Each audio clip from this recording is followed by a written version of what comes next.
안녕하세요. 중학교 3학년 학생들. 이번 시간에는 69쪽 중단원 매듭 짓기에 관해서 설명드리고 간단히 문제를 풀어보도록 하겠습니다. 첫 번째, 포화 상태라는 말이 있습니다. 포화 상태라는 건요, 어떤 기온에서 일정한 양의 공기가 최대로 수증기를 포함한 상태라고 말할 수 있습니다. 자, 여기 앞에 보면 어떤 기온에서 라고 이야기를 했잖아요. 그 이유는 무엇이냐? 포화 상태라는 거는 기온에 따라 상황이 달라진다라는 걸 우리가 예측할 수 있습니다. 그래서 일정량의 공기가 최대로 수증기를 포함하고 있는 상태를 포화 상태라 하는데요. 이거는 기온에 따라 영향을 받겠구나라는 것을 이렇게 인식해 주셔야 합니다. 자, 두 번째, 그렇다면 포화 수증기량은 무엇이냐? 보겠습니다. 정의는 포화 상태인 공기 1kg에 들어있는 수증기의 양을 그람수로 나타낸 것이다. 이렇게 표현이 되어 있습니다. 공기 1kg은 굉장히 많은 양이겠죠? 어쨌든 그런 포화 상태의 공기, 즉 공기가 최대로 수증기를 포함하고 있을 때 그 수증기의 양을 그람수로 표현한 것을 포화 수증기량이라고 한다는 것입니다. 자, 밑에 한번 그래프를 보겠습니다. 아까 예측했듯이 이 포화 수증기량은 포화 상태는 기온에 따라 영향을 받고요. 수증기 양도 기온이 높아지면 이렇게 수증기 양이 늘어나는 것으로 볼 수 있습니다. 자, 기온이 증가함에 따라 포화 수증기량이 늘어나는데요. 이렇게 정비례는 아니고요. 비례하는데 우리 이런 그래프 기하급수적으로 늘어난다. 또는 그냥 비례한다. 이렇게 표현을 합니다. 그러니까 기온이 높아지면 머금을 수 있는 수증기 양도 늘어나는 것이겠죠. 자, 그 다음에 그림 2-9를 보시면요. 온도가 높아질 때 포화 수증기량이 어떻게 변하느냐라고 되어 있는데요. 10도씨에서는요. 나가고 들어오는 이 입자의 양을 보면 비슷합니다. 그런데 공기가 온도가 높아지면 들어가는 놈하고 나오는 놈하고 보면 개수의 차이가 있죠. 나가려고 하는 놈이 많고요. 들어오려고 하는 놈이 적습니다. 자, 이거는 공기 중에 포함되어 있는 수증기 양이기 때문에 물의 양이 아니에요. 자, 공기 중에 수증기가 많아지려고 하는 거고요.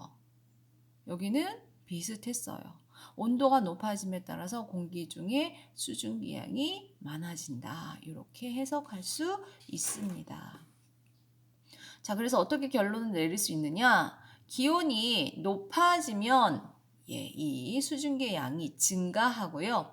기온이 낮아지면 감소한다. 이렇게 이야기할 수 있고요. 포화 상태에서도 우리가 봤듯이 이렇게 계속해서 수증기로 나가려고 하는 증발은 계속 일어나는데 왜 물의 양에는 변화가 없느냐? 요거는요. 증발하는 양하고 응결하는 양이 같기 때문입니다. 물론 뚜껑을 닫아 놓았을 때 말하는 거죠. 뚜껑을 열어놓으면 그건 완전한 변수가 되기 때문에 달라지고요. 그래서 포화 상태에서도 왜 증발이 계속 일어나느냐? 계속 일어나는데 왜 물의 양에는 변화가 없느냐? 증발하는 양하고 응결하는 양이 같기 때문이다. 자, 증발은요. 물 분자가 수증기로 변하는 거고요. 응결이란 수증기가 물로 변하는 것을 의미합니다. 자, 그 다음에 세 번째 한번 보겠습니다. 그렇다면 이슬점이 무엇인가에 대해서 설명을 한번 해보겠습니다. 자, 이슬이 맺히기 시작할 때의 온도다 라고 하면 되는데요. 그럼 이슬이 뭔데? 라고 하면 공기 중에 수증기가 물방울로 응결하기 시작할 때다. 이렇게 응결할 때를 이슬이 맺힌다 라고 하고요. 공기 중에 수증기가 응결하기 시작할 때의 온도를 이슬점이라고 합니다. 여기 다시 한번 응결에 대한 이야기가 나와 있죠. 공기 중에 수증기가 물로 변하는 현상을 응결이다 라고 한다. 선생님 이거요. 액화 아니에요? 이게 액화 맞습니다. 액화는 더 넓은 의미고요. 그 중에 수증기가 물로 공기 중에서 변하는 걸 구체적으로 음결이라고 표현한다는 거예요. 지구과학에서는 이렇게 표현하고요. 우리가 액화 또는 기화 이런 거는요. 화학에서 그렇게 표현을 합니다. 자, 그러면 그래프를 한번 볼게요. 자, 가까이 한번 보겠습니다. 자, 이슬점과 응결량 해갖고 나와 있죠? 예. 자, 첫 번째 여기 30도씨에서 기온이 30도씨에서 요거 그래프를 한번 봐주시겠습니다. 자, 뭐라고 돼 있느냐? 기온이 30도인 공기 1kg 속에 포함된 수증기 양은 가로축 이렇게 가볼게요. 뭐라고 돼 있어요? 여기 14라고 돼 있죠?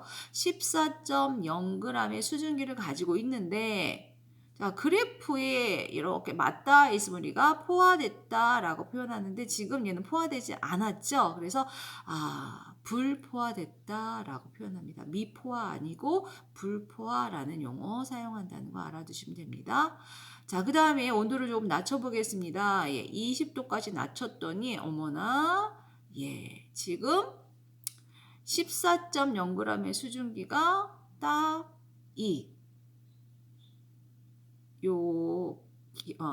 공기에 가지고 있는 수증기 양하고 동일해졌어요. 자, 그러면 이걸 어떻게 되느냐? 수증기의 양이 동일하면서 포화 상태가 되죠. 그럼 무엇이 일어난다? 응결이 일어난다. 응결이 일어난다. 되겠습니까? 예.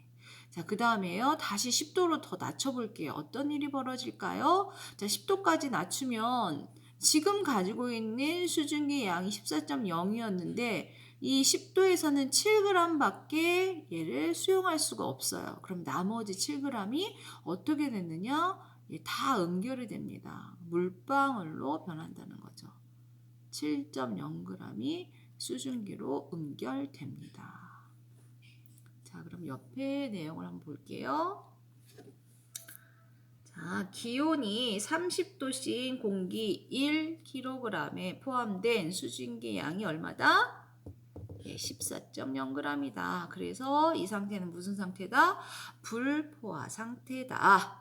자, 그 다음에 두 번째, 기온이 30도씨에서 20도씨로 낮아지면 포화 수증기량 곡선하고 만나죠. 자, 그럼 이건 무슨 상태가 된다? 포화 상태가 됩니다. 포화 상태. 자, 그럼 무엇이 일어난다? 예, 응결이 일어나지요. 자, 그 다음에 3번 보세요. 예, 아까 그림에서 설명드렸습니다. 기온이 30도씨에서 10도씨로 더 낮아지면 현재 수증기량에서 그 포화 수증기량을 뺀 나머지가 응결이 됩니다. 그래서 14.0에서 7.0을 뺀 7.0g이 뭐가 된다? 물방울이 된다. 그래서 다시 한번 그래프하고 같이 이렇게 보여드리겠습니다. 자, 얘는 포화 수증기랑 곡선하고 안 만났어요. 아직 불포화다. 여기 만났어요. 포화다. 여기는 뭐라 그런 표현하느냐? 이미 지나쳤죠. 그래서 이거는 과포화 상태다 라고 해요.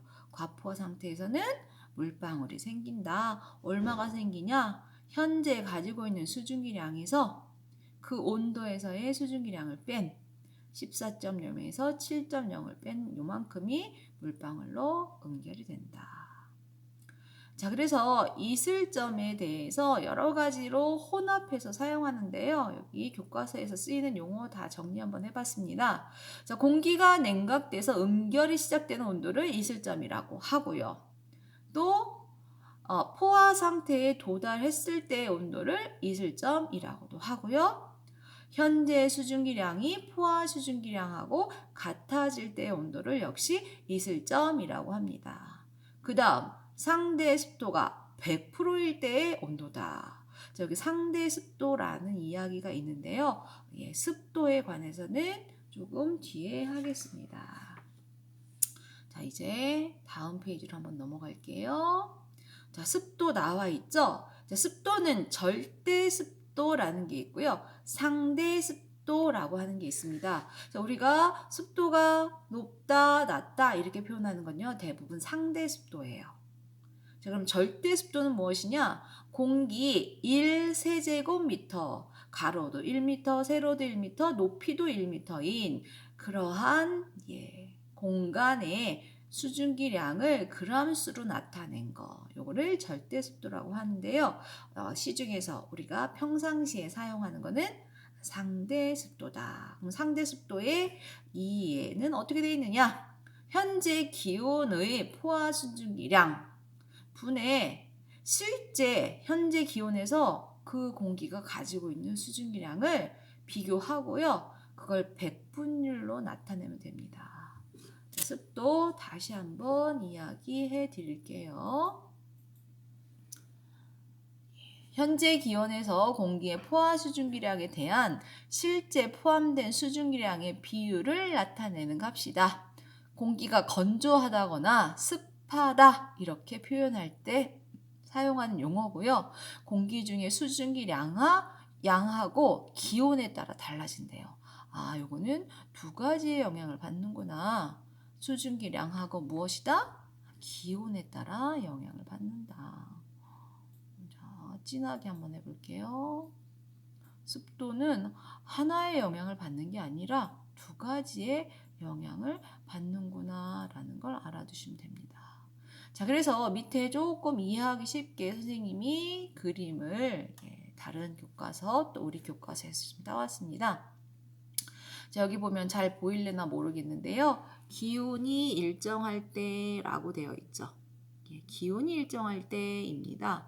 기온이 일정할 때 가, 나, 다 세 가지 경우가 있는 거예요.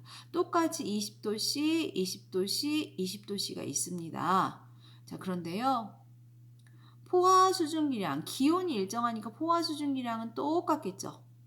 기온이 일정할 때는 포화 수증기량이 똑같습니다. 그런데 여기 수증기량이 달라지는 거예요. 실제로 가지고 있는 수증기량이. 가에서는 나보단 적고요. 또 다에서는 나보단 많지요. 자, 이런 경우에 우리 상대 습도를 어떻게 표현할 수 있느냐? 자, 현재 기온이 포함할 수 있는 포화 수증기량은 다 동일한 상태예요. 그럼 수증기 양이 많으면 많을수록 습도가 높겠죠. 자, 수증기 양이 많은 거는 가, 나, 다 중에 다입니다. 자, 그래서 상대 습도를 비교하면 다가 제일 높은 상황이 되고요. 그 다음에 나, 그 다음에 가가 됩니다. 자, 옆에 그림을 또 보겠습니다. 자, 포화 수증기량이 동일한 상태에서요. 기온이 높아지면 수증기의 양이 늘어나요. 자, 수증기 양이 많아집니다. 그러면 상대 습도가 증가한다. 이렇게 표현해요. 선생님 좀 전에 잘못 설명한 것 같아요. 미안해요. 자, 포화 수증기량이 일정해요. 왜? 기온이 같으므로. 그런데 수증기량이 변화된 경우예요. 이때는 상대 습도가 증가한다. 정정할게요. 자, 그래서 밑에 설명 한번 보겠습니다. 기온이 일정하면 포화 수증기량이 일정하므로 공기가 포함하고 있는 수증기 양이 많아질수록 상대 습도는 어떻게 된다? 높아진다. 기온이 높아지면 포화 수증기량이 증가하여 상대 습도가 낮아진다. 자, 요거는 이따가 다시 한번 볼 거예요. 자, 그래서 상대 습도 결과적으로 이 가나다 중에는 누가 제일 높으냐? 다가 제일 높죠. 그 다음에 나, 그 다음에 가입니다. 요거는 지워도 될 것 같아요. 이거는 다음 장에서 이야기하겠습니다. 기온이 일정하면 포화 수증기량이 일정하므로 공기가 포함하고 있는 수증기 양이 많아지면 많아질수록 습도가 높아진다. 자, 그 다음에 이제 수증기 양이 일정한 경우예요. 수증기 양이 일정해야 하는데 기온이 변하는 경우입니다. 여기 보면 10도에서 20도씨로 올라갔고요. 20도에서 30도씨로 올라가지요. 자, 기온이 올라가면 올라갈수록 포화 수증기 양은 증가합니다. 기온이 올라가면 올라갈수록 포화 수증기량이 증가해요. 자, 그런데 들어있는 수증기 양을 보면요. 라의 경우는 거의 수증기량이 가득 차 있고요. 바는 거의 절반도 안 되죠. 자, 이렇게 기온이 변하면 수증기량이, 포화 수증기량이 달라집니다. 그래서 공기가 포함하고 있는 수증기량이 일정하여도 상대 습도가 달라진다. 그 다음에 아까 선생님이 설명 적어놨던 거 여기에 해당이 되겠어요. 자, 그래서 기온이 높아지면 포화 수증기량이 증가하여 상대 습도가 낮아진다. 그래서 여기서 상대 습도가 제일 낮은 게 뭘까요? 박 있죠, 박. 그 다음에는 마. 그 다음에는 라일 것입니다. 라. 네, 이렇게 적을 수 있습니다.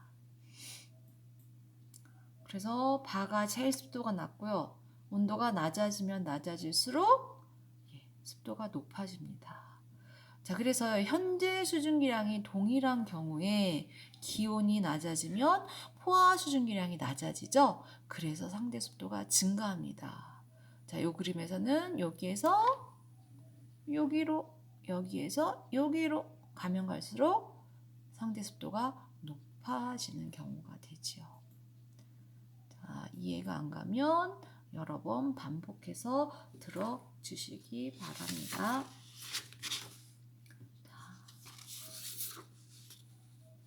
이제 다음 페이지 가겠습니다.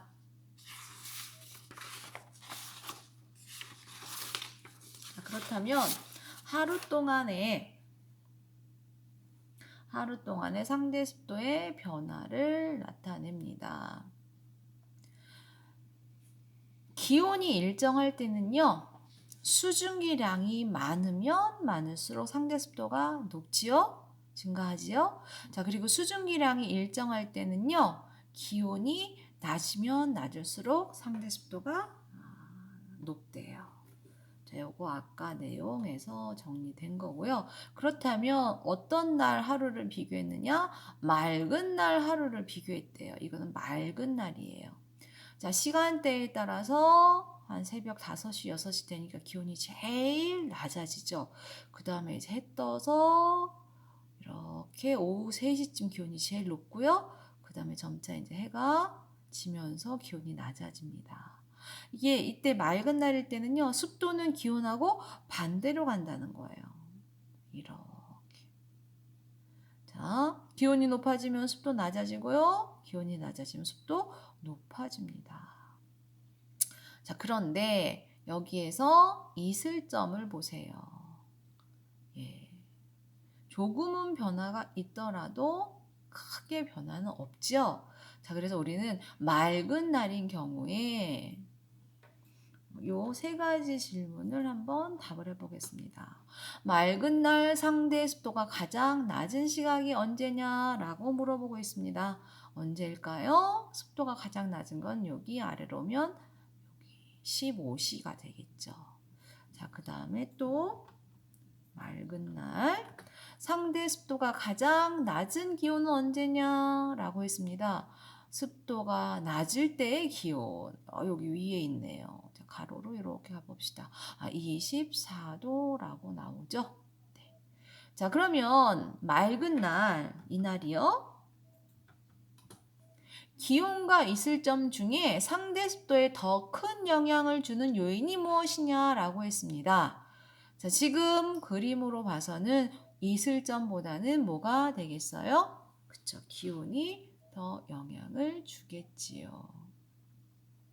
기온이 이슬점보다 상대 습도 변화에 더 큰 영향을 준다. 이거 한번 줄여볼게요.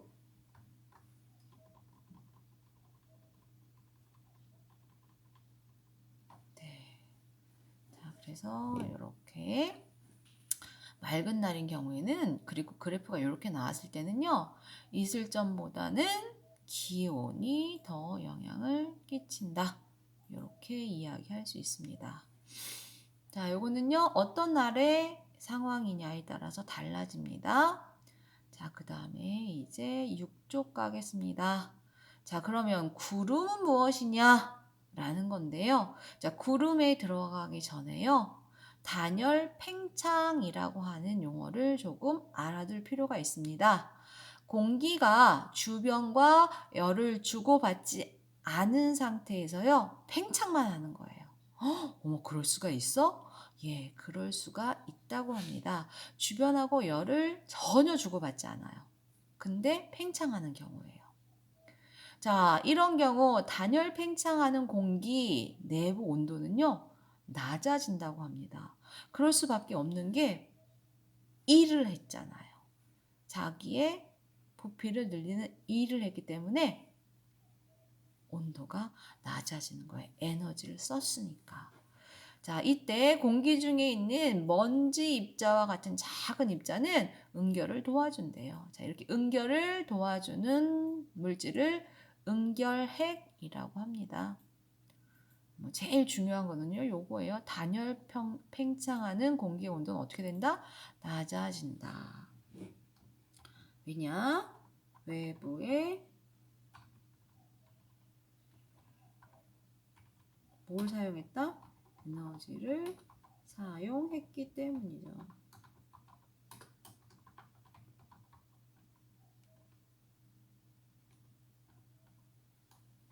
됐죠? 네. 자, 이걸 단열 팽창이라 그래요. 주변하고는 전혀 열을 주고받지 않았는데 자기가 외부에 일을 한 거야. 일을 하면 에너지를 사용하기 때문에 온도가 낮아집니다. 자, 그림으로 좀 볼게요. 자, 어떤 이유에서든지 공기가 이렇게 위로 올라가요. 자, 올라가다 보면은 주변의 상황이 점점 기압이 낮아지겠죠. 그러니까 이 내부는 자꾸 어떻게 돼요? 팽창을 하게 되는 거예요. 기온 변화 없이 압력 변화에 의해서 일단 기온이 떨어지는 거야. 수증기의 공기가. 자, 그래서 더 올라가다 보니까 그러면서 기온은 더 떨어지니까 어느 순간 이슬점에 도달하게 되고요. 그리고 수증기의 응결이 일어나기 시작합니다. 그래서 물방울과 물방울이 모여서 이렇게 커지기도 하고요. 이게 지표에 있으면 안개라고 하는데요. 이렇게 하늘에 떠 있으면 구름이라고 표현합니다. 자, 그림을 보고 다시 한번 설명드릴게요. 그림과 같이 공기 덩어리가 상승하면 단열 팽창으로 기온이 어떻게 된다? 낮아진다. 자, 공기 덩어리가 더욱더 상승하면 기온이 이슬점 이하로 내려간다. 줄이 바뀌어도 안 밀리네요. 그러면 내려가다 이슬점을 딱 만나는 그 순간부터 수증기는 뭐 하기 시작한다? 응결하기 시작한다. 그래서 물방울이 되고요. 이러한 물방울이 하늘에 떠 있는 것을 뭐라 한다? 구름이라 한다. 이렇게 설명을 드릴 수가 있습니다. 그래서 구름을 이해하기 위해서는 단열 팽창이라는 거 이해해 주셔야 되고요. 그 다음에 단열 팽창하면서 기온이 하강을 해요. 자체 내 기온이. 자, 그러다가 기온이 하강하면 이슬점에 도달하게 됩니다. 자, 아까 앞에서 본 거 있죠? 이거 한번 다시 볼게요. 자, 기온이 하강하게 되면 이슬점에 도달하잖아요. 기온이 하강하게 되면 어느 순간 이슬점에 도달하게 됩니다. 자, 그러면 구름이 생긴다라는 거예요. 자, 그러면 구름의 생성 과정을 또 한번 여러분 이해가 잘 됐는지 안 됐는지 한번 확인해 볼게요. 일단 공기에 무엇이 일어나야 된다? 상승이 일어나야 됩니다. 공기의 상승이 기본적으로 일어나야 되고요. 그 다음에 단열 팽창하고요. 단열 팽창하면 그 공기의 기온이 떨어지게 됩니다. 자, 그래서 이슬점에 도달하게 되고요. 이슬점 도달하면 수증기가 응결하기 시작합니다. 그러면 그 높이에서 구름이 생성되는 거예요. 자, 다시 한번 두 번째 그림 갖고 설명을 드려볼게요. 자, 공기 덩어리가 상승을 합니다. 단열 팽창을 하면 그 공기의 온도가 떨어지겠죠. 자, 그러면 공기의 온도가 낮아지니까 그 공기의 포화 수증기량은 어떻게 된다? 감소한다. 자, 요거요. 진하게 해드릴게요. 자, 그러면 상대 습도가 어떻게 돼요? 그렇죠. 높아집니다. 상대 습도가 높아지고요. 공기 덩어리 계속해서 상승하면 기온이 계속 하강해서 어느 순간 이슬점에 도달하게 되지요. 그러면 수증기가 응결해서 물방울이 된대요. 자, 이러한 과정으로 물방울이 생겨 하늘 높이 떠 있으면 이것이 무엇이다? 구름이다. 이렇게 이야기할 수 있는 것입니다. 되겠습니까? 예. 자, 그 다음 보겠습니다. 자, 그러면 언제 공기가 상승하냐 한번 볼게요. 자, 크게 이렇게 네 가지로 구별을 해놨어요. 자, 한번 같이 가까이 보겠습니다. 자, 지표면이 강하게 가열될 때가 있어요. 햇빛을 아주 그냥 거의 직사광선으로 받는다. 이 부분만이 따뜻해지겠죠. 주변은 숲이나 풀 등으로 조금 덜 가열된 상태를 얘기해요. 그러면 공기가 데워지면요, 자연스럽게 대류 현상으로 올라가게 되지요. 올라가게 되면서 단열 팽창을 하고요. 단열 팽창하니까 어떻게 돼요? 기온이 내려갑니다. 기온이 내려가면요, 포화 수증기량이 적어지고요. 그러면서 습도가 높아져서 이슬점에 도달하게 됩니다. 자, 그 다음에요. 이렇게 지표가 특이하게 이 부분만 가열되는 경우도 있지만 대류 현상에 의해서요, 한 곳에 모여드는 경우가 있습니다. 자, 요런 경우에도 뭐가 생길 수 있다? 구름이 생길 수 있다라고 표현합니다. 자, 요거는 조금 더 뒤에 가서 언제 그럼 한 군데로 모이냐? 요거 한번 살펴볼게요. 자, 그 다음에요. 공기가 이동을 하는데 산을 만났어. 그럼 산을 뚫고 갈 수는 없으니까 자연스럽게 이렇게 산을 타고 올라가겠죠. 그러면 얘가 원하지 않았지만 단열 팽창을 하게 되고요. 그러면서 기온이 떨어져서 역시 구름이 형성되는 과정을 맞이한다. 자, 그 다음에 요거는요, 찬 공기하고 따뜻한 공기가 만나는 경우인데요. 요럴 때는요, 따뜻한 공기가 대류 현상으로 위에 있잖아요. 그러면 서서히 타고 올라가는 이런 형태가 나옵니다. 그러면 역시 위로 올라가니까 단열 팽창을 거쳐서 기온이 떨어져요. 그래서 이렇게 구름이 만들어지는 경우를 네 가지로 표현할 수가 있습니다. 자, 이렇게 해서 만들어진 구름이 예전에는 엄청나게 일이 많았는데요. 그냥 지금은 저군형 구름이라고 표현하고요. 하나는 층운형 구름이라고 하는데요. 저군형 구름은요, 이렇게 높이 솟아있는 구름이에요. 그리고 구름의 모양도 굉장히 뚜렷하고요. 주변에는 푸른 하늘이 또 보입니다. 그런데요, 이렇게 날씨는 흐린 듯한데 하늘은 뿌연 듯한데 미세먼지는 아니야. 뭐냐? 구름이 넓게 펼쳐져 있는 경우가 있습니다. 이런 경우는 충운형 구름이 생긴다라고 표현을 합니다. 자, 그래서 구름의 모양을 이야기해 보겠습니다. 저군형 구름이 있고요. 층운형 구름이 있는데, 저군형 구름은 공기가 강하게 상승할 때 만들어진 위로 치솟는 모양, 이걸 저군형 구름. 자, 그 다음에 층운형 구름은요, 공기가 약하게 상승할 때 만들어지는 옆으로 퍼지는 모양, 이렇게 설명할 수 있습니다. 구름 모양에 따라 이름이 달라지는 것을 볼 수 있어요. 자, 그러면 다음 페이지 한번 볼까요? 이제 구름이 생기면 비가 오는 경우도 있죠. 그래서 비가 오는 경우를 한번 보겠습니다. 강수라고 되어 있죠. 강수. 대기 중에 물이나 대기 중에 물이 비나 눈의 형태로 지표에 떨어지는 현상을 뭐라 한다? 강수라고 표현합니다. 그래서 우리가 강수량 하면 강우량인지 강설량인지 이런 것까지 구별하잖아요. 비가 얼만큼 오냐는 강우량, 눈이 얼만큼 오는 애는 강설량. 이거 다 합친 것은 강수량이라고 표현합니다. 대기 중의 물이 비나 눈 등의 형태로 지표에 떨어지는 것을 강수라고 표현합니다. 그런데요, 이 강수는요, 중위도 고위도에서 생기는 거랑 저위도에서 생기는 게 조금 달라요. 저위도는 말 그대로 적도 부근이에요. 따뜻한 지역이고요. 중위도는 우리나라 포함해서 고위도니까 극지방까지예요. 어떤 식으로 생기냐? 우리나라부터 조금 더 높은 지역, 추운 지역에서는요. 구름의 윗부분은 주로 얼음 알갱이로 이루어져 있대요. 그 다음에 중간 부분에서는 이 얼음 알갱이하고 물이 함께 섞여 있고요. 아래 부분에는 주로 물방울이 있다고 합니다.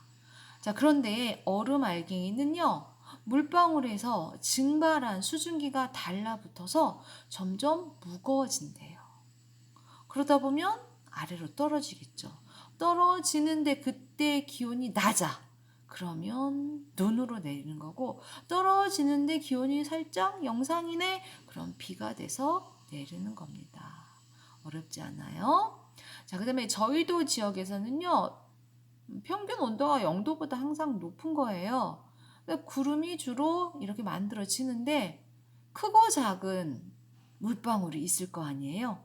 그럼 얘네들이 서로 부딪히고 합쳐지면서 점점 무거워져서 비가 되어 내린다고 합니다. 그래서 이 적도 근처에서 비가 한꺼번에 내리는 그런 현상이 발견이 되죠. 집중호우 또는 스콜이라고 표현도 하기도 합니다. 자, 밑에 그림을 보겠습니다. 자, 여기 중위도 고위도에서는요, 아래는 빗방울, 위에는 얼음하고 알갱이 같이 있고요. 얼음 알갱이하고 물하고 거의 얼음 알갱이만 있습니다. 근데 저희도 지역에서는요, 물방울이 점점 커지고 부딪히면서 비가 되어 내린다. 이렇게 강수를 두 가지로 나누어서 설명할 수 있습니다. 자, 그러면 스스로 확인하기 한번 볼게요. 첫 번째, 포화 수증기량은 기온이 높으면 높을수록 양이 많아진다. 맞습니다. 두 번째, 10도씨에서 은결이 시작하는 공기의 이슬점은 10도다. 어머, 선생님 표 없어도, 그래프 없어도 풀 수 있어요? 맞습니다. 은결이 일어나기 시작하는 온도가 이슬점이에요. 그러니까 10도에서 은결이 일어났다면 이슬점도 10도입니다. 은결이란 공기 중에 수증기가 물로 변하는 현상이고요. 이슬점이랑 공기 중에서 수증기가 은결하기 시작할 때 온도다. 이렇게 생각해 주시면 됩니다. 자, 그 다음에 3번. 포화 상태의 공기는 상대 습도가 100%다. 맞습니다. 자, 그 다음에 세 번째. 맑은 날에는 대체로 기온과 습도 변화가 반대로 나타난다.